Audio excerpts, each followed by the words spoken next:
Okay, so I'm going to be practicing with Rafa because my dogs are not necessarily good examples of struggling to get in the crate, and Rafa can struggle to get in the crate.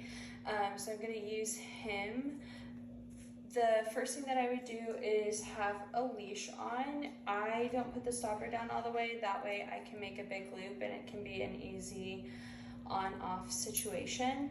If you want to put the stopper down and take it off normally, you absolutely can, but just for this exercise, I'm going to leave it up.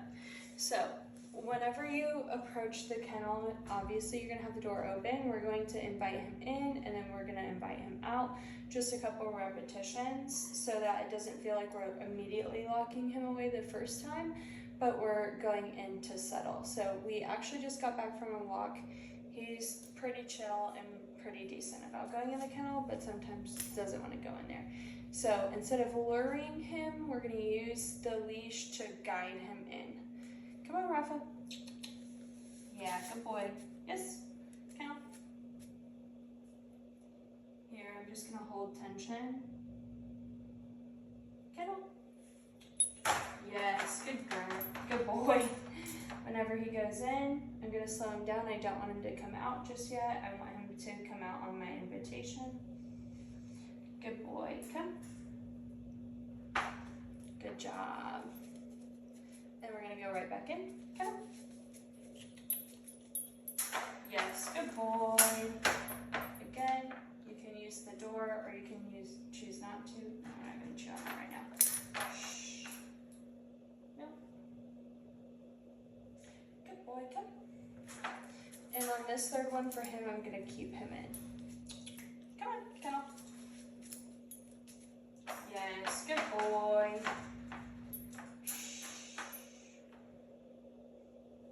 If we wanted to, we could go another round. We really want to make it his choice to go in. We don't really want to have a lot of pressure or a lot of guidance. So I'm going to go ahead and actually change my mind, and I'm going to do that because that's what dog training and living with your dog is like.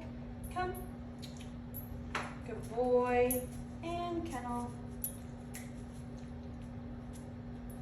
Yes. So on that one, I feel like I used significantly less than where I started, and we just want to do 1% better every time. Shh. He didn't immediately step out either, though I still chose to use the door. I'm going to take the leash off. He's still staying, so that shows us that we're in a pretty good spot. Then we're going to close the kennel.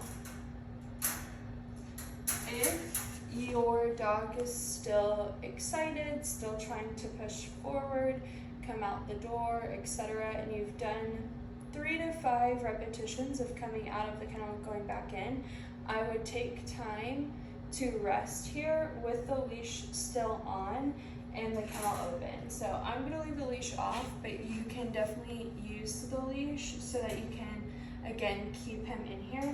But we're going to find a resting place with the kennel door open. So he already offered to sit. I didn't even ask that of him, but that's one signal that his brain is coming down and he's starting to relax. The goal of the kennel is to be able to leave a calm dog in the kennel. If we put an excited, crazy dog in the kennel, they're gonna struggle a little bit more. So if you're struggling with that, definitely take some time to just slow down the kennel process. Also, we're not looking to necessarily lure them in with a toy or a treat or a bowl. Good boy. Yes, good boy. And this is where I'm going to close the kennel. He's laying down, he's calm, and I'm going to, for the sake, finish this video.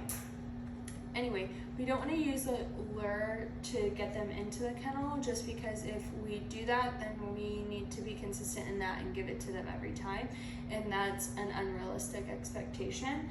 The kennel signifies a place where they can go to rest and not be bothered, not where they're going to go play or not where they're going to get a treat every single time.